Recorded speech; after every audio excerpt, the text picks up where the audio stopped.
Hi, it's Bookish Talk, and today we have another guest with us. It's Armina Ghazaryan, a graphic designer and a letterpress practitioner, as she names herself, I guess, from Ghent, Belgium, and originally from Armenia. So it's a pretty multi and intercultural guest, and today we're going to talk about typography of street topography and all that stuff. Armina, hi. Hello, good morning. And my co-host is Pavel. He joins us from Moscow as usual. Hey everyone. Hi, Pavel. So I wanted to invite you for quite some time because of your series dedicated to street typography and different styles of writing, typefaces, and all that stuff. I'm sure I will mix up the names of the objects or of the typefaces and fonts, and that's something lay people often mix up. But I hope you will correct us and help us to to navigate. Okay. So you have this series on Facebook and a series of photo you publish on Facebook, and I invite all our viewers to find you on Facebook, and we will post a link below so that can see this series as well. How did it start, and what is it? It actually started by absolutely accident, because every Sunday I'm kind of taking just a kind of slightly walk through actually my city of Ghent, and I start to notice that we have a lot of beautiful lettering in a city. As I don't know if you know, the city of Ghent has like very large industrial heritage about industry and how is it textile, and you still can see beautiful lettering, beautiful public lettering.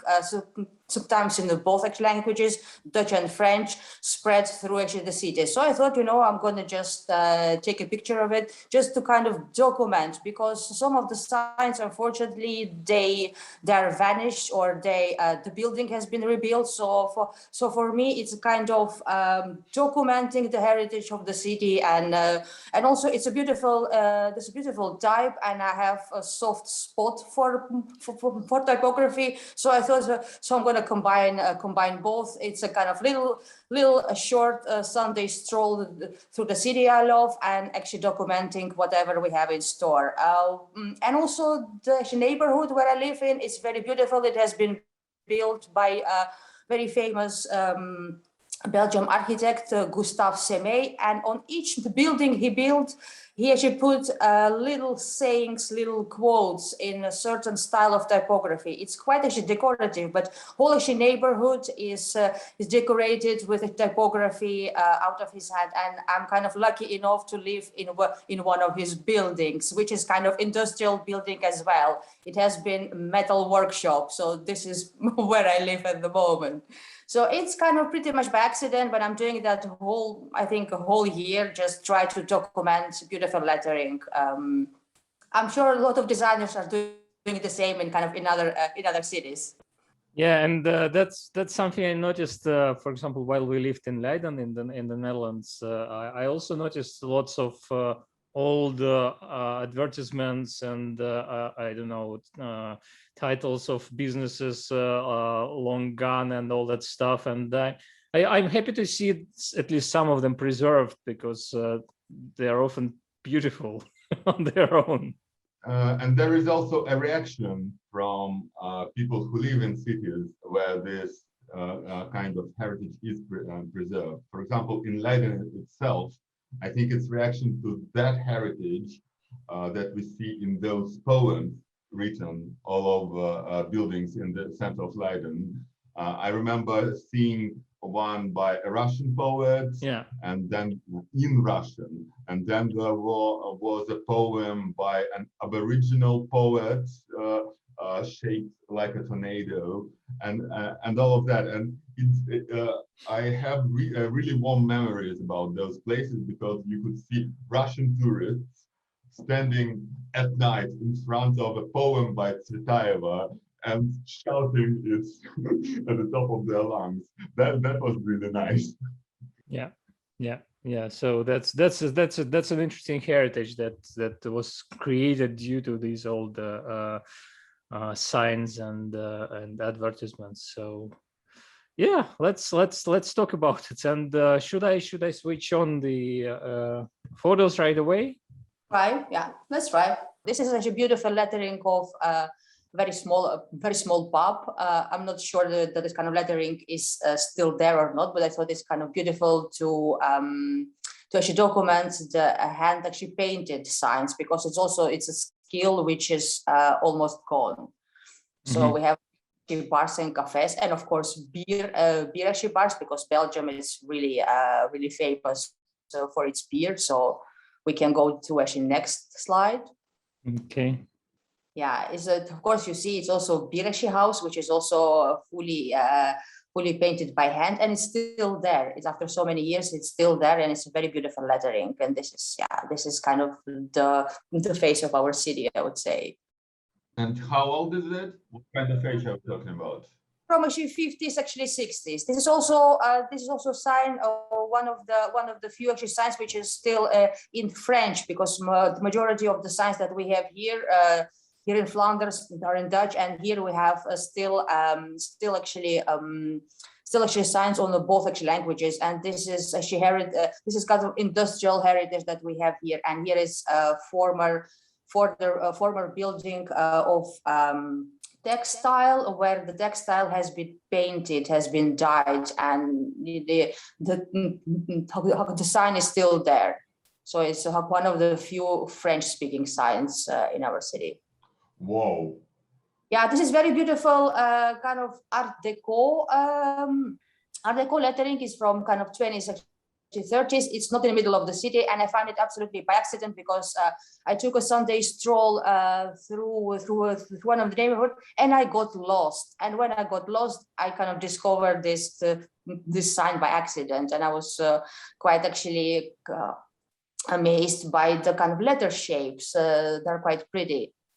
This reminds me of a police station in Leiden. There is this Art Deco police station in the very central of Leiden, near Pieterskerk, which is absolutely beautiful. And well, there are some I guess similarities with this view as well. Could be from the same period of time, but it's beautiful. And it still look quite actually modern to me, I would say. This is also beautiful. This is a beautiful lettering in a school where I've been to. It's a Luca school. It's a kind of art school, and they have beautiful lettering on the floor, which they, to my amazement, still actually preserved. So this is also quite actually beautiful. This is probably like arts and crafts, so late 19th century. Yeah, it's kind of decorative. It's kind of art and crafts actually movement. So this is also kind of very old school. So I'm sure it has been preserved over the ages. More French. Yeah, there's one more French. This sign is no longer there, but fortunately I have a picture of it. So this is also why I'm doing that. It's kind of pretty much documenting the signs of a city Ghent. Now this kind of sign is no longer there. Did the venue move, or do you know why they removed the sign? There have been shop, and now the shop has like another name, so they cleaned out the boards, and there is like another name on it. So, but we still have a picture of it, and I think it's kind of gimmick to surrealism, to actually Paul Magritte. Maybe it has something to do with it. Well, this is not a pizza parlor. This is a sign of a pizza parlor. I mean, that's how it works, right? So yeah, we can move on. This is also a building I was speaking about. This is building of an architect. Building I'm living in, and all of his buildings are actually decorated with different sayings, which kind of in Dutch is kind of difficult to translate, but it's like a lot of sayings from people and so on. So all these buildings are decorated with typography, and typography of the same style, the same kind of letters are on a building, and it's like there's around actually 100 buildings in the city of Ghent, which are decorated by different sayings by the same actually architect. He just wanted to put art on his building. That was the idea. Yeah, I wanted to say something about it while we were discussing the first photo, but here is a good opportunity as well. I was always amazed with Dutch and I guess Flemish language as well, with how they often play with this diphthong. I don't know diphthong or not, with I, whereas there is two letters I and J. I name it. I named them in English, obviously, but this is pronounced I in Dutch, and they often play with how they are depicted. They're sometimes like English letter Y with dots above it. Sometimes they're separated. Sometimes they're together, and in some cases they're drawn very beautifully. So. Yeah, it's a beautiful part of typography. It's actually ligatures, where you have different kind of types and kind of drawing of the same as letter. Sometimes it's really pretty much because of need of saving space. Yeah, and I have a funny object in my book collection. In some book that was sold to somebody in United Kingdom, the seller who was also a letterpress, how do I say, letterpress person, printer, and he attached this notes describing something about the book, and then closer to the end he writes that, sorry that I'm using I and J instead of letters Y, because I don't have enough letters Y to make this letter.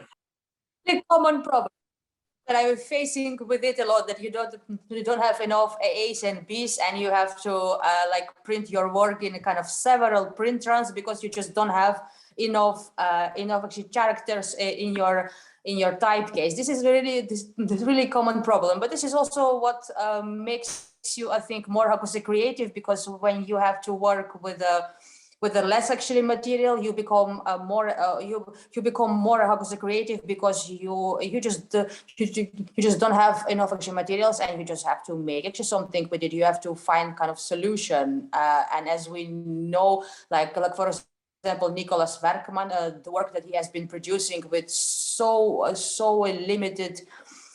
much limited materials, but the work he produced was quite actually beautiful. So I think kind of letterpress printing is quite good way to kind of stay creative and kind of stay in shape, because you constantly have to find a way of expressing yourself with a few letters of very kind of limited materials. So that's why we love it. I think there is also another parallel between letter printing and designing this kind of writing on the wall. You're often limited by the format. You have to say a lot in a very limited space. Indeed. So, and this is why it's so often fascinating to look for details, how they and you solve those kind of problems. Yeah, it's actually how could I say, looking for a solution. Yeah, this is also from the same actually architect, as you see, is the same actually letter shapes, and this is again actually sayings. It actually says, show me what you can do, and I'm gonna tell you who you are. This is what's actually written on this building. So this is these types of building are kind of spread through the whole actually city. So you can take a journey to kind of improve your language skills and maybe learn actually something about Dutch language. And this is a flex of sorts, because architects putting these words on his own building, showing what he can do, and inviting other people to join him. There is a passion behind it. Yeah. But it's actually beautiful, and it's quite actually decorative, and it has the same style. This is also one of my favorite ones, because it's It's actually letters from actually Amsterdam, as you know. Krulletter, Amsterdamse Krulletter. It's a curly letter of Amsterdam. It's actually famous because it's you have different cafes in kind of city of Amsterdam which are decorated with this letter. But here in Ghent we have only one cafe which still has the same actually type of lettering. And I took a picture of it before it will be gone one day, but it's still there actually locally. They have two actually windows are painted with a curly letter of Amsterdam, and this is my favorite. These ones are my favorite pictures. And I think I'm not sure. I think in Holland, not only in Amsterdam, they still used to write in this style with chalk or something like that on blackboards of cafes or something like that, and at least try to to follow this tradition. So actually certain style, and I know that I think a couple of years ago, Ramiro Espinosa wrote a book about a curly letter of Amsterdam. They went to archive. They kind of did a kind of research, and they took pictures of all remaining window lettering in the city of Amsterdam. It's a beautiful book, and if you have kind of interest in that, so it's I would strongly advise to kind of have that book in your library. Mm-hmm. Oh yeah, that's the second one, I guess. In Ghent, so. The same cafe. Yeah, there's also kind of lettering which is no longer there. It's kind of shops that has been disappeared, but I'm still having a picture of it, and it's all hand actually lettering. This is also signs that I love to take a picture of because they're just kind of vanishing. It's a very old kind of advertisement painting, and I'm sure you have seen it in Holland when you've been living here. And unfortunately, they're not well kept. They're kind of vanishing. Sometimes difficult to read, but I try to photograph to document them because it's a beautiful source of typography, shapes, and lettering. So, and we still have a few actually remaining signs like this in actually Ghent. And it looks pretty symbolic in both because of these layers of text on this wall, and because of vanishing of this text. Mm-hmm. This is probably a good time to mention a Moscow-based project, which is called in Russian "Вспомнить всё," which is a Russian translation of the famous film Total Recall. Which you may recall well. Their mission is to save Moscow's old signage and all urban details. They mostly work on early 20th century signs, but they also save small architectural details that don't tend to survive, like a telephone booth or something. I recommend their website, remember.moscow. There are many examples of things they saved. They often work with 1920s signage, and there is like 2 restorers in all of Russia who can do that. And it's always a crowd-funded project, and they've saved some amazing things I thought I'd only see in photographs, because museums don't save that stuff, and it only comes up during repairing works on buildings. If you've visited Moscow in the last 10 years, you might have seen a few of those. There's now something like 24 of 1920s signage preserved for posterity on the facades in the center of Moscow. Oh. Perhaps we could talk to those people too. I highly recommend you this project. It filled me with optimism. If people in Moscow could get their things together and start saving this kind of heritage, there's hope for the whole world too, because in New York, in London, in Ghent, in Paris, virtually no work like that is being done at the moment. For the most part, it looks like this, and it is our heritage, and it adds to the texture of the city. You feel the people who live there. I don't know. I think things like that should be saved. Indeed, it's actually part of our culture. It's kind of visual culture, but it also has to be safe. And I've heard in Holland has been taking such kind of project about the saving of this sign, actually paintings and public lettering. I don't know how far they got, but actually people are trying to do the same as you told, as they are doing in Moscow, and it's kind of beautiful to kind of keep this sign. Well, I definitely saw so many examples of that in Leiden and in some other cities, more in Leiden, of course, because I lived there and I spent much more time walking around the city. But yeah, it's always a pleasure to see something like that. Mm-hmm. This is also a very, very old sign. I just love the shapes of these bold actually letters, and yeah, it's a sport. It's a store that kind of no longer exists, but they still have the sign there. So it's really probably 80s or something. But I love the bold shapes of it. Yeah, this is kind of more actually recent stuff, but yeah. It's with kind of humor thing, and I thought, this is why not also can be kept the photograph, because they just paint it over and they put like other messages on it. So I try to photograph them.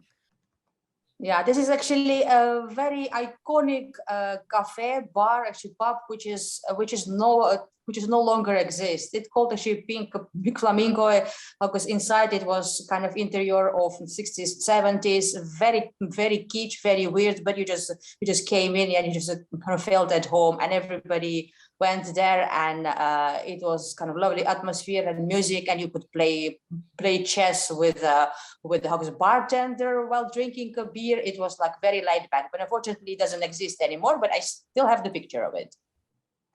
This is also the city of this is kind of part of the city which actually has been rebuilt now. They are putting big buildings, kind of apartment building blocks there. So it's one of the places that will be gone, I think, anytime soon. But we still can see beautiful lettering on it. Yeah, this is also like through the city of Ghent, we have a lot of signs like this. I'm not sure what this actually says, but if you would go, I think, to the kind of following one, actually next one, on many buildings of Ghent, we have lettering of the master builder. They always put actually their name on the building they built, and it has different styles. This is actually one of the few wallpaper store which is still actually survived all this crisis actually conditions, and it has beautiful lettering on it. Mm-hmm. Another old sign. Yeah, it's kind of another sign. It's just around my school, my art school, and it's still there, and I find it beautiful. I'm quite actually happy that it has been it hasn't been actually painted over and modernized. Interestingly, they decided to use some thrown away banner to cover up the name of the this cafe or something, and I didn't really understand why, because I have a picture of it a couple of years before. The banner wasn't there, and I passed there last week, the banner was there, so I have no idea about the idea behind it. Yeah, this looks strange. It's a kind of patchworky. Yeah, this is also, we have sign actually painter here in Ghent, and he has a beautiful style. I think he's one of the few actually persons who's still able to kind of sign paint. He has the craft of it, and he usually put like a lot of beautiful sign painting pieces in the Ghent. And this is actually a gimmick to one of the famous actually Belgium songs, but it's just it's a wordplay. You could see them at work sometimes in a city. Yeah. Okay, next one. Mm-hmm. I also love to take such kind of pictures like that, where you have typography like that, because the material you use actually dictate you how to build your letter shapes, and they're like always different. And it's kind of nice to see how they build the S, the N, and so on. Yeah, it has been recent actually projects in COVID actually period. It was Broken Heart actually hotel near my house, because so many people just felt bad, and this broken hotel they could book a room to just kind of to kind of stay there for one night and just chill. That's good. Yeah, this is actually how sign painting on how a washing salon. So we have beautiful signs like that. Mm-hmm. It's kind of spotting typography kind of on a street. throw away letters. Yeah. Some gaming then. Yeah, this is what I was speaking about. That actually many people who build actually houses here, they kind of usually put also the name of the company, their name, and so on how the building they have built it, and it's beautiful to see. You can see how old it is by the length of the phone number. Yeah, indeed, it's only 5 digits. you have to notice it very well. It's very old. I think it's from 30s. And he will still have some sign actually paintings of cafe. It's still there actually, fortunately. What is slechts? Only €2. The tea, coffee and tea is kind of only €2. Slecht is like only, so it's like very expensive.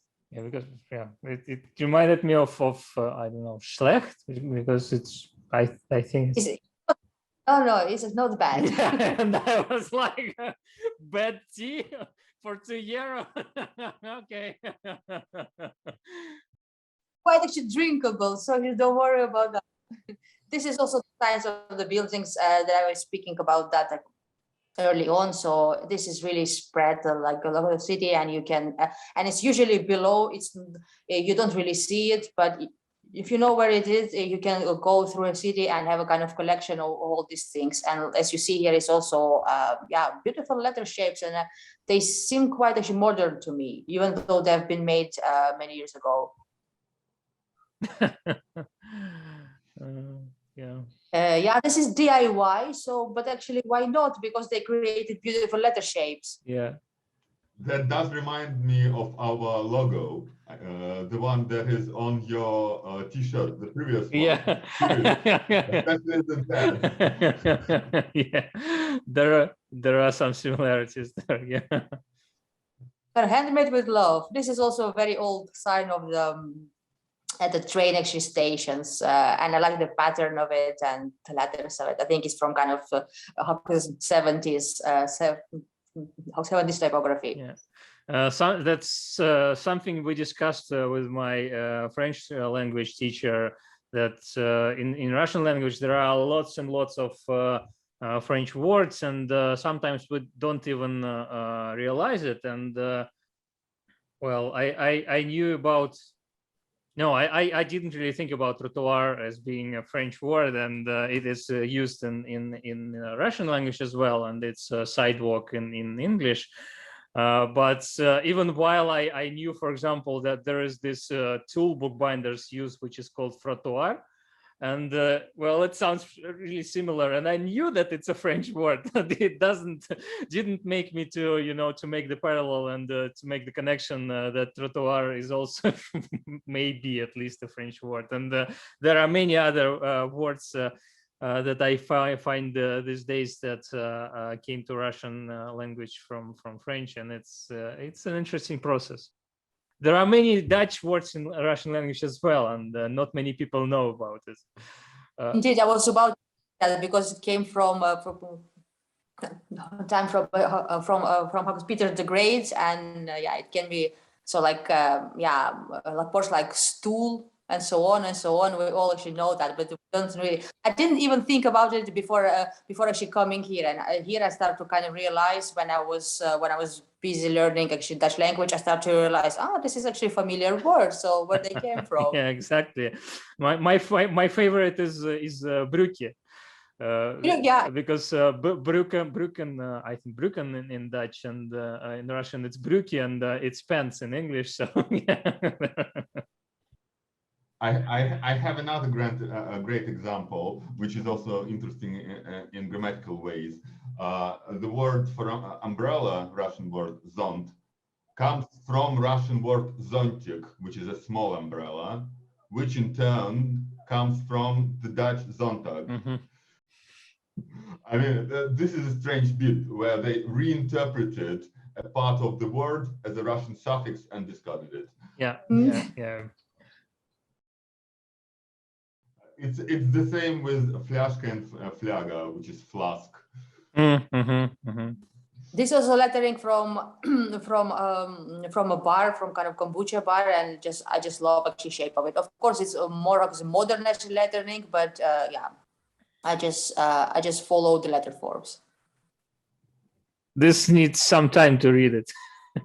This is very creepy because it really kind of depends on where you stand, where you stand, and it's actually wall at one of the art schools of Ghent. So, but it's very nicely done. This is very old actually signage, which is kind of disappeared. It has been paper shop, which is now has been rebuilt it into something else. But I still have the picture of the sign. So many paper shops. It's not the first one we see. Yeah. There is actually Voreux. This is also quite actually famous building. And they kind of preserve old actually lettering on it because they kind of constantly keep actually rebuilding that. But it's a kind of building from the 20s, actually 30s, and you see actually letter forms are still there. And yeah, it's a really kind of iconic building of Ghent. This is also the same actually story about the architect that kind of put their name on the building they've done. So another one as well. Mm-hmm. Well, we see another French word here. Yes, it's actually a shop that doesn't exist anymore, but I find it actually funny because it says it's actually in French and it has kind of saying it's actually Paris look, but it's a Belgian flag is actually hanging there, so it's a quite actually funny one. But I just love the look of it. Yeah, it looks like vintage. It's not there anymore, but we still have it though there. The Paris look with a Belgian flag. Yeah, another architect's mark. It's a beautiful N actually letters are there, and beautiful S and N actually letters are there because they're quite actually geometric. It's also like from 30s, and it's beautiful letter shapes. Mm-hmm. It's a shame they cut away covered part of the text with something. Yeah. This is actually hand actually lettering that you can spot around the city. Is okay. It's also done by the same person. It's kind of something that I admire, this kind of hand actually painting skills, because I don't have one, but I love spotting them in a city. We have also something in Danish because we have here a very small port, and it has been some kind of tax building or something like that, and they still kept the kind of Danish saying that. This one also I kind of discovered absolutely by accident because I went for actually Sunday stroll and I got lost. So this is kind of the result of it. Okay. Salve. Yeah, it's kind of, I think, Italian or something like that. It's kind of entrance in a restaurant. And I still kept it. The restaurant has been changing, but they luckily kept the lettering on the floor. I love this lettering. Maybe I'm wrong with what this word means, but somehow it reminds me more of a church, not of a cafe or restaurant. I just checked. That was my idea too, but I just checked. It means hello in Italian. Okay. Quite actually appropriate for actually having a restaurant and having hello in front of the restaurant. So it's kind of is the purpose. Okay, we need to learn more languages, not to make mistakes like that. Yeah, this is also that we have a lot of graffitis in the city, and we spoke about that with you earlier. You can like besides the kind of typography on the building, you can also spot a lot of hand actually lettering projects in a city. You have to be quite quick with photographing them because they change a lot. So you can go the whole year through the city to spot different species. This is also one of the oldest actually signs. This is bread actually shop. This is kind of one of the oldest one in Ghent, and you see it's kind of slightly clumsy lettering, but it still has its charm. Mm-hmm. And once again, that's what I was talking about. Is how letters I are written here. It's one of the examples of how they can be sometimes. Yeah, indeed, you can do quite a research here about that. Yeah. This is just kind of, I think nothing exceptional except squeezed O, because they probably didn't have enough kind of space, or I don't know what's happened with them. It just kind of absolutely out of proportion. They just squeezed. That's true. This is similar to what we saw before. Mm-hmm. And also the N's and the S's are like the word, especially the S's are very memorable. Yeah, they're quite actually diagonal. Yeah. They're barely there. Oh. And this is the people being very creative with with what they have in store. And this is actually doorbell. This is kind of entrance to the paper shop near my house. And the lettering here here it says, okay, this is the bell. Dit is the bell. Okay, now I can read it. So where you have to push, so they will open the door, but it's done. I don't know. I just find it very kind of beautiful, because they create typography out of just playful things, and it's still there. I think that's it. Yeah, that's the last one in this folder. So. Soft spot for kind of mistakes, such kind of upside down S or like kind of upside down N. And I'm sure many designers, when they go through the kind of city, they are like quite, they see actually things maybe normally normal people do not see. So I try to I see sometimes actually signages which they have S and N just kind of upside down, actually painted, or they kind of didn't know how to glue it, and it's all just like very, very funny. So in one of my folders, you can see a few pictures. It's just kind of funny things. I'm sure a lot of type designers would also kind of understand me. I have a typographer friend who collects what he calls folk typography, and his reason for that is that people who know nothing about how fonts are supposed to work often change elements that he as a professional would never have thought to even touch. Like say in Russian letter F, which is for our non-Russian speaking viewers, is a circle with one line through it. He found a few examples in Moscow where there is not one, but two vertical lines. I mean, why? But then why not?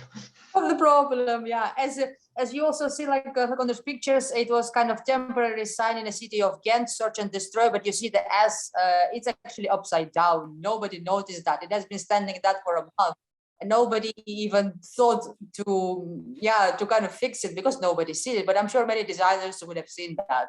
Yeah, something that's we as Russian-speaking people often see is when somebody in the West wants to sort of serialize some text. They start mirroring R's and N's so that they look like Russian letters Ya and Russian letter E.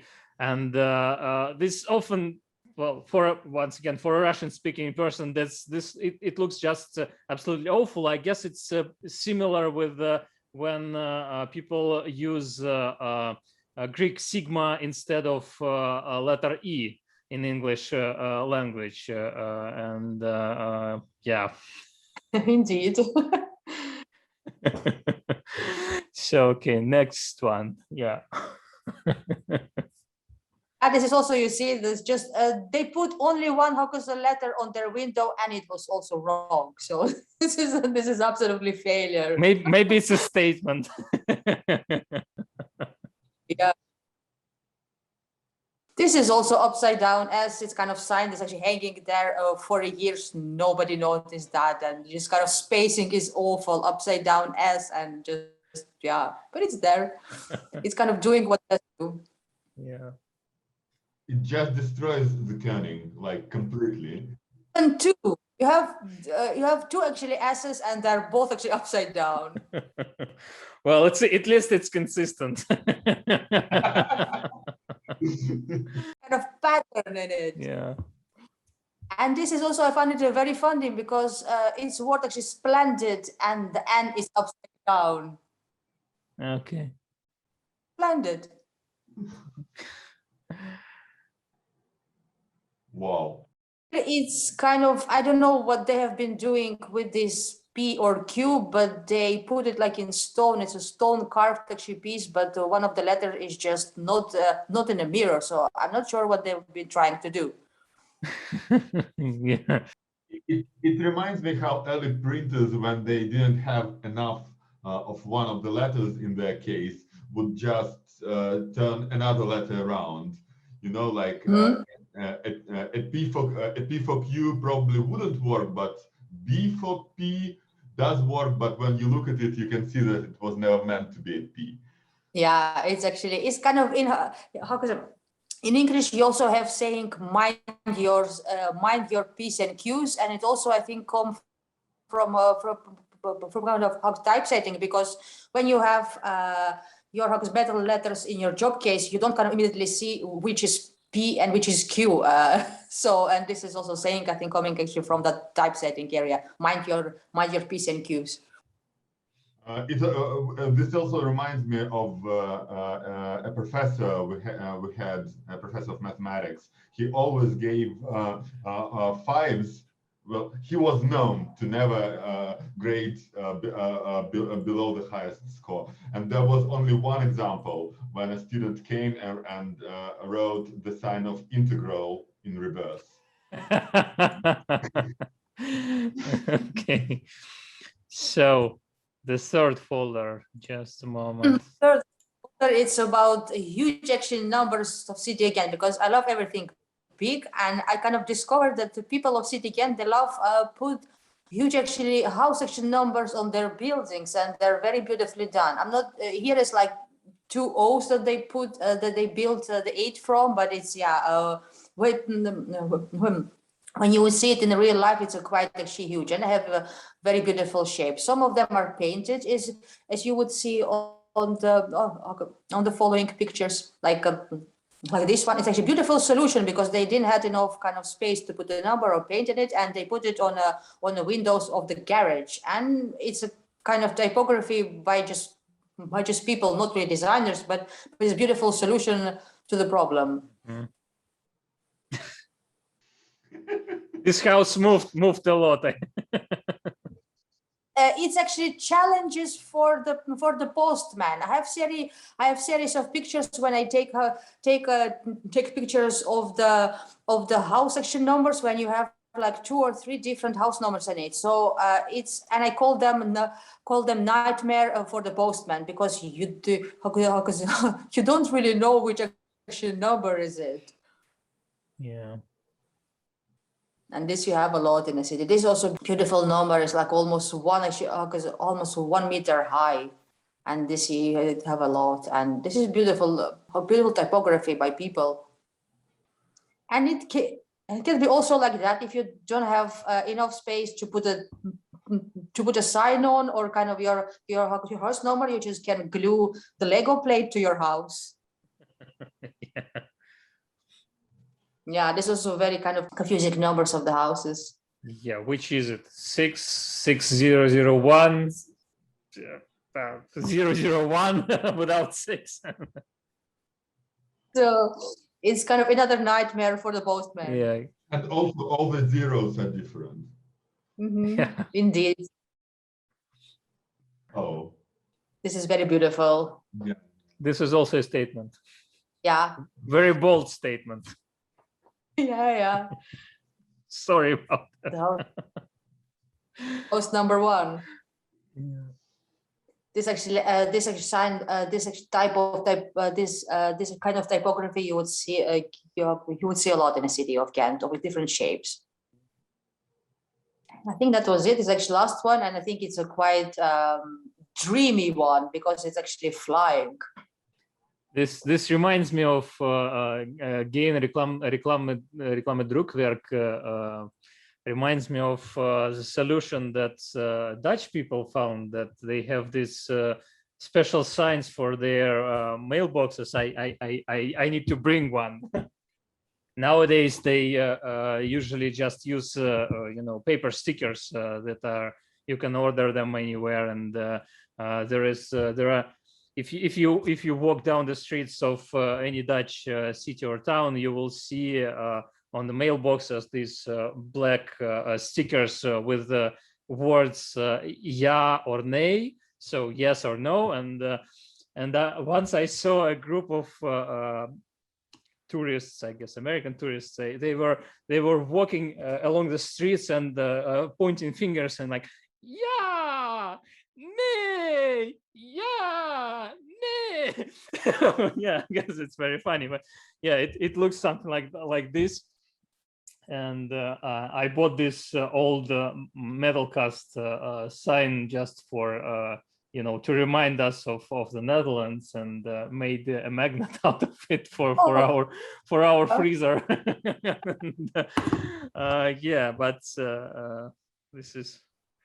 Here we have the same. It's actually such a kind of few actually stickers that actually people put on their post actually boxes because they don't wanna receive a lot of kind of advertisement, a lot of kind of extra papers and so on. Kind of that's actually crap in our post box. Yeah. As far as I remember, one of these statements goes for spam, for advertisements, and another one for local newspapers and information, stuff. So somehow something like that. Because of course, if you are subscribed to something, they will drop it into your mailbox without with or without any signs. So it would be strange if they didn't. But yeah, this was an interesting trip. So it's gonna be, so I would say because the borders are getting open now, so you are all actually welcome in Ghent. This is beautiful actually place to discover typography.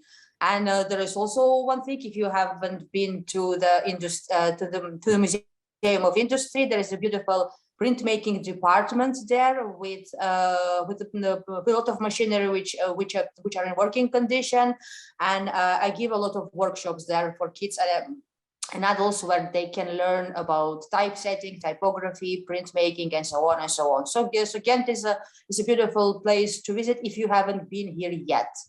So. Well, even if you have been there. There are some. I don't know. I'm not sure about this year. I'm absolutely sure that last year there was nothing like that. But from time to time there are really nice book markets in Ghent, including a book market in one of the central churches. I don't remember which one, but I've been there by surprise, and there were some nice books there. Many books about Ghent and Ghent history, which is not very interesting for tourists, but you can find some nice books there as well, other books as well. And we have actually Sunday book market here like every week now. Now it actually came back, so kind of on Sunday you can take a stroll. It's near the riverside. You can drink your coffee. There is kind of book market, and there is a lot of nice books there, which are not only about Ghent. So you have a lot of books to choose from. Okay. So I guess that's plenty for our bookish talk, and we will finish with this discussion. And thanks a lot, Armina, for this tour of Ghent streets and signs and advertisements. You are kind of welcome to join the tour in kind of real life.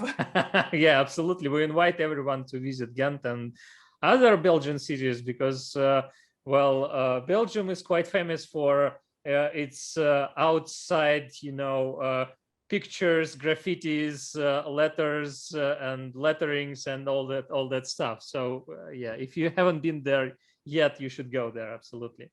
It is place to be. Yeah. And as usual, many thanks to our viewers. We invite you to join the crowd of our supporters and patrons on patreon.com. The money that we get from our supporters are crucial for making our podcast and making the new projects, moving forward with some new projects. So please check the website. Pledges start with only $1 or €1 per month. I hope it's not very much, but every pledge is very important to us. Thank you. Please subscribe, ring the bell, like, share everything, and see you next time. Bye. Bye.